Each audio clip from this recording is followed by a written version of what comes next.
Hey, so if you want to use Google Maps directly from your browser, yeah, using it in Chrome gives you a bigger screen and easier navigation controls. In this guide, I'll show you how to use Google Maps in Chrome step by step in 2026. First, open Google Chrome on your PC or laptop. Type Google Maps in the search bar or open the Google Maps website directly. Sign into your Google account to access saved places, history, and sync data. Use the search bar to find addresses, cities, landmarks, or businesses. You can zoom in, drag the map, switch to satellite view, or use street view. Click directions and enter your starting location and destination.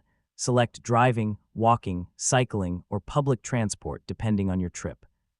You can save locations to favorites or share map links with others. Chrome lets you open multiple tabs, pin Google Maps, or create shortcuts for quick access. Allow Chrome location permissions so Google Maps can find your current position accurately. And yeah, that's it.